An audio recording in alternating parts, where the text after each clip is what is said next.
ஒரே ஒரு பெருமிதம் எனக்கு, தலைவர் கலைஞரை விட தாங்கள் தலைமையேற்று தமிழ்நாட்டின் தேர்தலை சந்தித்ததில் தோல்வியே எதிர்கொள்ளாத தலைவராக நீங்கள் வளர்ந்திருக்கிறீர்கள். 6வது முறை நாட்டுக்கு முதலமைச்சராக திராவிட முன்னேற்ற கழகம் அமைந்திருக்கிறது. 7வது முறையும் தலைவர் கலைஞர் அவர்கள் உயிரோடு இருக்கின்ற காலத்தில் தன் பேச்சு, தன் எழுத்து, தன் ஆற்றல் அத்தனையும் பயன்படுத்தி மீண்டும் இந்த தமிழ்நாட்டு மக்கள் மிகப்பெரிய வாய்ப்பை 96 மக்களுக்கான நலத்திட்டங்களை வாரி வழங்கிய மகத்தான அந்த தலைவரை மீண்டும் அமரவிடாமல் தமிழ் சமூகம் தவறவிட்டது.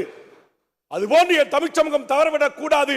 இந்த உழைப்புக்கும், இந்த திட்டத்துக்கும், இந்த அர்ப்பணிப்புக்கும், இந்த நாட்டுக்கு மக்களுக்கு ஆற்றிய பங்களிப்புக்கும் சரியான ஒரு வாய்ப்பை தமிழ்நாட்டின் அரசியல் வரலாற்றில் உருவாக்காத புதிய வரலாற்றை, தமிழக தலைவரால் முடியாததை கூட அரசியல் அதிகார வரலாற்றில் முத்தமிழறிஞர் கலைஞருடைய சாதனையை முறியடிக்கின்ற வகையில் திராவிட முன்னேற்ற கழகம் தொடர்ச்சியாக 2வது முறை தமிழ்நாட்டின் ஆட்சி அறையில் உங்கள் தலைமையில் ஏறியது, அமர்ந்தது என்கிற வரலாற்றை நீங்கள் உருவாக்க வேண்டும். அதற்கு அதை உள்வாங்கி அதை பக்குவமாக, மிக பணிவாக ஒரு முதலமைச்சருடைய மகன், ஒரு நாட்டுடைய துணை முதலமைச்சர், ஒரு மாபெரும் இயக்கத்துடைய லட்சோப லட்ச இளைஞர்களை தன்னகத்துக் கொண்ட ஒரு இளைஞரணியினுடைய செயலாளர், நீங்கள் வகித்த பதவியை வகிக்கின்றேன் என்கிற துளியும் தலக்கணம் இல்லாத ஒரு நாட்டுடைய துணை முதலமைச்சரை பெற்றிருக்கு தந்திருக்கிறீங்க. நான் நேற்றுக்கு பேசும்போதே சொன்னேன், நான் உதயநிதி என்று பல இடங்களில் பேசியிருக்கிறேன். இன்னைக்கு அப்படி பேசுறது கூட ஒருவேளை நம்ம அப்படி சொல்லிடக்கூடாதுன்னு நினைச்சேன். ஆனா இன்னைக்கு லட்சோப லட்ச மாணவர்கள், சாதாரண குக்கிராமத்தில் பிறந்த ஏழை எளிய தாழ்த்தப்பட்ட குடிசையில் பிறந்த குழந்தை செல்வங்கள் கூட இன்றைக்கு உலகளாவிய சாதனைகளாக வந்து இவர்களுடைய கரங்களால் பரிசு வாங்குகின்ற போது சிரித்த முகத்தோட உதயண்ணான்னு குழந்தை செல்வங்கள் கூப்பிடுது. அதில் நான் கூட்டுறது கூட தப்பு இல்லை என்று நான் என்னை தேற்றிக் கொண்டேன். நான் எதற்காக இதை சொல்கிறேன் என்று சொன்னால், உங்களுடைய தலைவர் கலைஞருடைய வளர்ப்பு, உங்களுடைய வளர்ப்பு, அது ஒரு தலைமை பண்பு என்பது அது இயற்கையாகவே அந்த தலைமை, அந்த ஜீன்லேருந்து அப்படி ஊறி வந்திருக்கு. நான் ஏன்னா சண்டை போட்டிருக்கிறேன் உங்களோட கடந்த 10 ஆண்டு காலம் பாட்டாளி மக்கள் கட்சியில் இருந்து எப்படிலாம் போரிட்டு இருப்பேன், எப்படிலாம் சண்டை போட்டிருப்பேன்னு தெரியும் எனக்கு. ஒருபோதும் தலைவர் கலைஞரும் சரி, வேல்முருகன், நான் அவர்கிட்ட பேசினேன், அம்மையார் ஜெயலலிதா அவர்களே 11 முறை உட்கார எழுந்திருக்க ஒரு பதிலடி கொடுத்தேன். பேசி முடிச்ச உடனே என்னை கட்டி பிடிச்சி, நீ வேல்முருகன் இல்லையா, நீ தூள் முருகன் அப்படின்னாரு. எனக்கு எப்பயுமே இந்த உதடு கொஞ்சம் சிவப்பாக இருப்பான். ஒரு நாள் காரில் போகும்போது, வழி அனுப்ப போகும்போது கிட்ட கூப்பிட்டாரு, இந்த உதட்டை பார்த்துட்டு லிப்ஸ்டிக் போட்டு வந்தியா அப்படின்னாரு. இல்லை தலைவர், இது இயற்கையான அப்படின்னேன். அதனால் எவ்வளவுதான் எதிர்வரிசையில் நின்று நாம் விமர்சனம் செய்தாலும், சொற்போர் செய்தாலும் கூட அதை மிக லாகவமாக தனதாக்கி கொள்ளுகிற ஒரு மகத்தான தலைவன் முத்தமிழறிஞர் கலைஞர் அவர்கள்.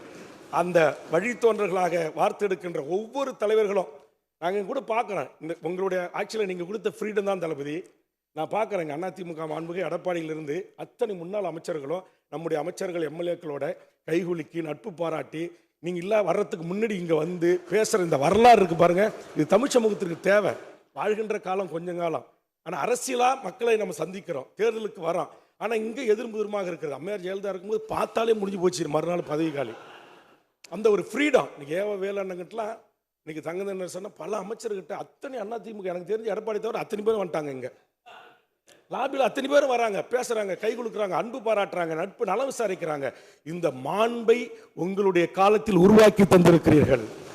அந்த மாண்பை கடைபிடிக்கிற அமைச்சர் பெருமக்களுடைய, எம்எல்ஏ, மாவட்ட கழக செயலாளரையோ ஒருபோதும் நீங்களோ துணை முதலமைச்சரோ கடிந்து கொள்ளவில்லை. அதையும் நான் எண்ணி பார்க்கிறேன். ஆக இந்த பண்பற்ற திராவிட இயக்கத்தினுடைய வழித்தோன்றல்கள் இந்த தமிழ் நிலத்திற்குரிய பண்பற்ற ஒரு அரசியலை வளர்த்தெடுப்பதற்காகவே திராவிட முன்னேற்ற கழகம் என்கிற இந்த மகத்தான பேர் இயக்கம் இந்த மண்ணில்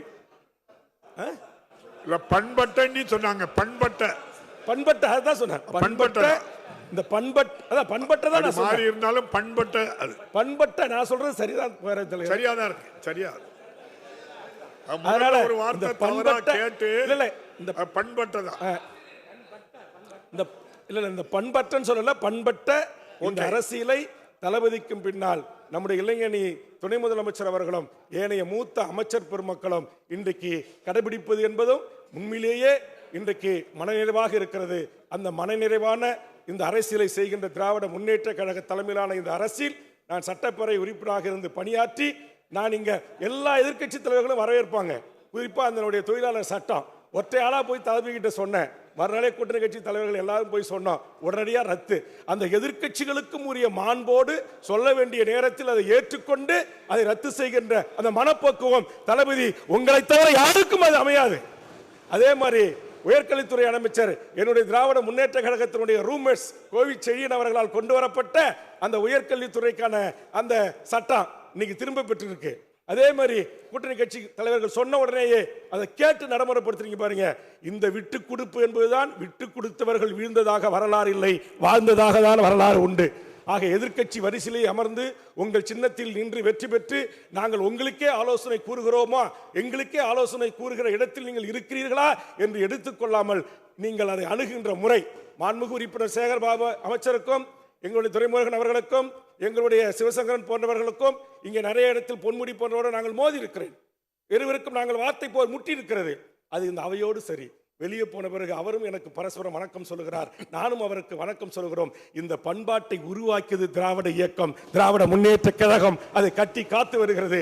ஆக அந்த வகையில் மனநிறைவாக என்னுடைய இந்த சட்டமன்ற பணிகளை நிறைவு செய்து இதற்கு சண்டை போட்டாலும் வாய்ப்பு கொடுத்த எங்களுடைய பேரவை தலைவர், துணைத் தலைவர் அவர்களுக்கும், நம்முடைய அரசு கொறடா அவர்களுக்கும், நம்முடைய அனைத்து அமைச்சர் பெருமக்களுக்கும், அனைத்து சட்டப்பேரவை கட்சியினுடைய தலைவர்களுக்கும், மாண்புமிகு உறுப்பினர் பெருமக்களுக்கும், பத்திரிகை ஊடக நண்பர்களுக்கும், இந்த அவைக்கும் மீண்டும் ஒரு முறை உங்களை போன்ற உழைப்பாளிகள், உங்களை போன்ற மக்களை குறித்து சிந்திக்கக்கூடியவர்கள் இந்த வயதிலையும் இன்றைக்கு தமிழ்நாடு முழுவதும் எப்படிதான் சாத்தியமோ தெரியல.